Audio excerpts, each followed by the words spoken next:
1906 June 26 அன்றைக்கு மாப்போசியுடைய பிறந்த நாள். ஒரு 1000 விளக்கு பகுதியில் இருக்கக்கூடிய சால்வன் குப்பம் அப்படிங்கிற ஒரு இடத்துல பிறந்ததாக அவருடைய எனது போராட்டம் அப்படிங்கிற தன் வரலாற்று நூலில் பதிவு பண்ணியிருக்காங்க.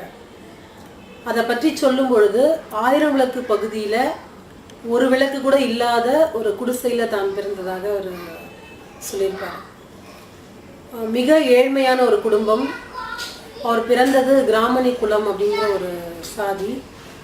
அது மிக மிக பிற்படுத்தப்பட்ட ஒரு சாதியாக இருந்த ஒரு சூழ்நிலையில் அவர் பிறந்தார். எந்த வகையிலையும் முன்னேற்றம் இல்லாத ஒரு இடத்துல தோன்றிய மாப்போசி பிறகு முன்னேறி அடைந்த இடம் அப்படிங்கிறது ஒரு மிக முக்கியமான ஒரு இடம். அவருடைய தந்தையார் ஒரு கல்லிறக்கக்கூடிய தொழிலாளி, தாயார் ஒரு வீட்டிலே இருக்கக்கூடிய ஒரு பெண்மணி. தந்தையார் பெயர் பொன்னுசாமி, தாயார் சிவகாமி அம்மாள். அந்த மாதிரியான ஒரு குடும்ப சூழ்நிலையில் பிறந்த அவர் 3ஆம் வகுப்பு வரைக்குமே படித்தார். அந்த 3ஆம் வகுப்பும் கூட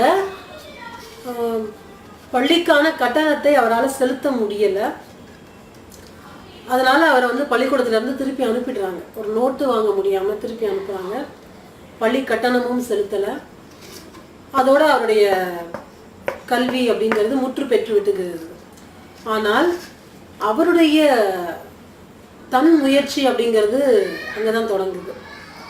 அதுக்கு பிறகு தாத்தாவுடைய வாயிலேயே சொல்லணும் அப்படின்னா, அதுக்கு பிறகு எங்ககிட்ட அவர் பேசுகிறப்போ சொல்லியிருக்காங்க, தெருவில் நடக்கும் பொழுது கூட இருக்கக்கூடிய ஒவ்வொரு போஸ்டரையும் எழுத்து கூட்டி படிக்கிறது, ஒவ்வொரு கடைகளிலும் இருக்கக்கூடிய பெயர் பலகைகளை எழுத்து கூட்டி படிக்கிறது.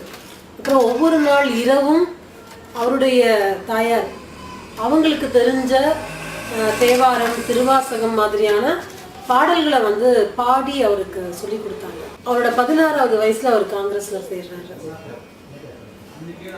காங்கிரஸ்ல சேரும் பொழுதே அன்றைக்கு காந்திஜியுடைய கொள்கையாக இருந்த மது ஒழிப்பு இதுல இருந்து எல்லாத்தையுமே அவர்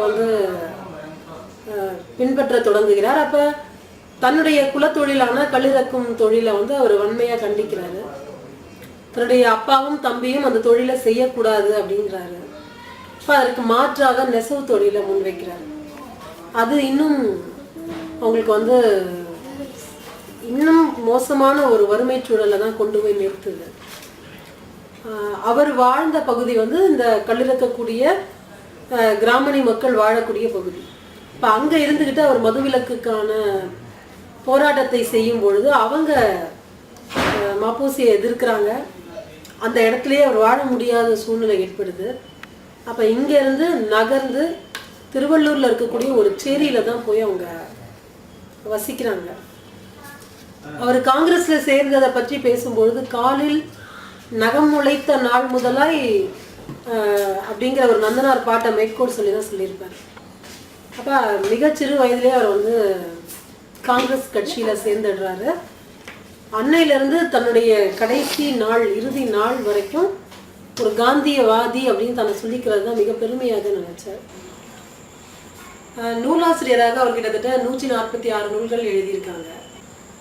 ஒரு போராட்டமான ஒரு வாழ்க்கை தான் அவருடையது. இன்றைக்கு நம்ம எழுதக்கூடிய சூழ்நிலை, மனநிலை, இதை பற்றிலாம் நம்ம பேசிகிட்டு இருக்கோம். ஆனால் இது எதுவுமே இல்லாத ஒரு காலகட்டத்தில் ஒரு பக்கம் சிறைச்சாலை போயிட்டே இருந்திருக்காங்க, ஒரு பக்கம் போராட்டங்கள் பண்ணிக்கிட்டே இருந்திருக்காங்க. எந்த நேரத்தில் உட்காந்து அவர் எழுதுனாங்கன்னு தெரியல. ஆனால் 146 நூல்கள் அவர் எழுதியிருக்காங்க. அதில் ரொம்ப முக்கியமானது அப்படின்னு சொன்னோம்னா சில நூல்களுடைய பட்டியல் கொடுக்கலாம். எனது போராட்டம் அவருடைய வாழ்க்கை வரலாற்று நூல். அதில் அவருடைய வாழ்க்கையை விடவும் அந்த காலகட்டத்தினுடைய பதிவு தான் மிக அதிகமாக இருக்கும். ஏன்னா அவருடைய வீட்டு வாழ்க்கை அப்படிங்கிறது ரொம்ப குறைவாக தான் இருந்திருக்கு. அவர் பெரும்பாலும் அவருடைய வெளி வாழ்க்கை அப்படிங்கிறது தான் அதிகம். அதுதான் அதில் பதிவாக இருக்கும். அடுத்தது விடுதலை போரில் தமிழகம். மற்ற மாநிலங்களில் இந்த விடுதலை போரில் அந்தந்த மாநிலத்தினுடைய பங்களிப்பு அப்படிங்கிறத அந்த அரசாங்கம் ஒரு குழு அமைத்து ஒரு 10 பேர் சேர்ந்து செஞ்ச வேலை. அது ஒவ்வொரு மாநிலத்திலையும் அதை பண்ணியிருக்காங்க. ஆனால் நம்மளோட மாநிலத்தில் அப்படி யாரும் செய்யலை. அதை தனியொரு மனிதராக மாப்போசி மட்டுமே விடுதலை போரில் தமிழகம் அப்படிங்கிற ஒரு 1500 பக்க நூலை 2 தொகுதிகளாக அவர் எழுதினாங்க. அந்த நூலை வெளியிட்ட அந்த இடத்திலேயே அப்போதைய தமிழக முதல்வர் எம்.ஜி. ராமச்சந்திரன் அவர்கள் நூலை வெளியிட்டு, இது ஒரு தனிநபர் செய்யக்கூடிய காரியம் அல்ல, இது அரசாங்கம் செய்திருக்க வேண்டிய வேலை, அதை மாப்போசி ஒருத்தரே செஞ்சிருக்காரு அப்படின்னு சொல்லி அதை அரசுடைமையாக்கி அந்த கூட்டத்திலேயே அதை அறிவிச்சார். அப்ப அதற்கு பணமும் கொடுத்தாரு. எனக்கு அது எவ்வளவு பணம்ங்கிறது நினைவுல இல்லை. ஆனா அந்த நூலை அரசுடைமையாக்கி அதற்குரிய பணத்தை அவர் கொடுத்தார்.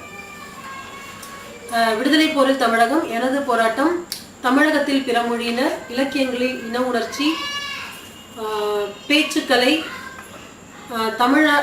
விடுதலை போரில் தமிழ் வளர்ந்த வரலாறு, விடுதலைக்கு பின் தமிழ் வளர்ந்த வரலாறு, பாரதியை பற்றி 9 நூல்கள், வள்ளலாரை பற்றி 12 நூல்கள், சிலப்பதிகாரத்தை பற்றி 15 நூல்கள், தமிழகத்தினுடைய இந்த மொழி சிந்தனைகளை பற்றி, தமிழா ஆங்கிலமா, இந்தி எதிர்ப்பு போராட்ட வரலாறு, இன்பத்தமிழா இந்தி ஆங்கிலமா, ஆங்கிலம் வளர்த்த மூட நம்பிக்கை, இந்த மாதிரி பல நூல்களை அவர் எழுதியிருக்காங்க. இலக்கியங்கள்ல காந்தியடிகளை பற்றி தனியா பல நூல்களை அவர் எழுதியிருக்காரு. இப்ப நான் அவரோட பயண நூல்களை தொகுத்துட்டு இருக்கேன். 4 அமெரிக்கா, மொரீஷியஸ்,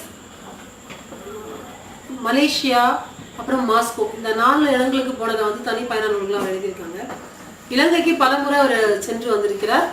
அதை ஈழத்தமிழரும் நானும் அப்படிங்கிற ஒரு தனி புத்தகமா எழுதி. மாப்போசியினுடைய பயண நூல்கள்ல இப்போ உதாரணத்துக்கு மாஸ்கோ போறாரு அப்படின்னு சொன்னா, ரஷ்யாவினுடைய நில அமைப்பு எப்படி இருக்கு? இப்ப அங்கேயும் இந்தியாவை போலவே பல மொழி பேசக்கூடிய மக்கள், பல இனத்தை சேர்ந்த மக்கள், பல மதத்தை சார்ந்த மக்கள். அப்ப அவங்களுடைய அரசியல் அமைப்பு எப்படி இருக்கு? அங்க ஒவ்வொரு மாநிலத்துக்கும் தனித்தனியா கொடி இருக்கு, தனித்தனியா சட்டம் இருக்கு. பிரிந்து போகக்கூடிய உரிமையோடு கூடிய சுதந்திர சுய நிர்ணய சோசியலிச குடியரசு, இதுதான் அவர் முதல்ல முன்வைக்கக்கூடிய அமைப்பு. பயண நூல்கள்ல கூட மொழி, இனம், தமிழ்நாடு, இதனுடைய முன்னேற்றம், இதை பற்றி தான் அவர் அயல்நாடுகளுக்கு போனாலும் கூட அவரோட தொடர்ச்சியான சிந்தனை அப்படிங்கிறது அதுவாக தான் இருக்கு. அதுதான் அந்த புத்தகத்தினுடைய ரொம்ப முக்கியமான ஒரு விஷயமா நான் பார்க்குறேன். அதுதான் அவருடைய முதல் தொகுதியாகவும் தயாராகிட்டு. அவர் மாநகராட்சியினுடைய ஆல்டர்மேனாக இருக்கும் பொழுது ரொம்ப முக்கியமாக ஒரு விஷயம் என்னன்னா, அந்த மாநகராட்சியினுடைய சின்னம் அப்போ வேற ஒரு சின்னம் இருந்தது, அதை மாற்றி அங்கே நம்ம தமிழ் அரசர்களுடைய சின்னமான வில், புலி, மீன், இதை மாநகராட்சியினுடைய சின்னமாக மாப்போசி தான் வைக்கிறாரு. இன்றைக்கு வரைக்கும் அதுதான் மாநகராட்சியினுடைய சின்னமாக இருக்கு. அதுக்கப்புறம் சென்னை மாநகராட்சியினுடைய கணக்கு தணிக்கையை அவர் தமிழ்ல அவர் தான் முதல்ல சமர்ப்பிக்கிறார். இந்த ரெண்டும் அவர் அங்க போய் செய்த மிக முக்கியமான மாற்றங்கள். இது வரைக்கும் அவருக்கு கிடைத்த அங்கீகாரம் அப்படின்னு சொல்லணும்னா, பத்மஸ்ரீ விருதும் பத்மபூஷன் விருதும் அவருக்கு கிடைச்சது. இலக்கிய அளவுல வள்ளலார் கண்ட ஒருமைப்பாடு அப்படிங்கிற நூலுக்காக சாகித்ய அகாடமி விருது கிடைக்குது.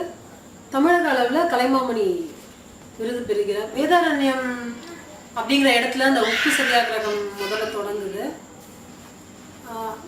அதனுடைய நினைவாக அங்கிருந்து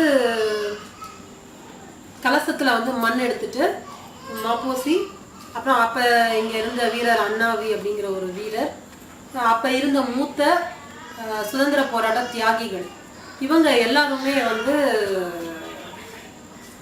மண் எடுத்துட்டு இங்க ஊர்வலமாக இங்க சென்னைக்குள்ள அங்க போய் மண் எடுத்துட்டு இங்க சென்னைக்குள்ள ஊர்வலமாக அரசு மரியாதையோட அவங்க அழைத்து கொண்டு வரப்பட்டார்கள்.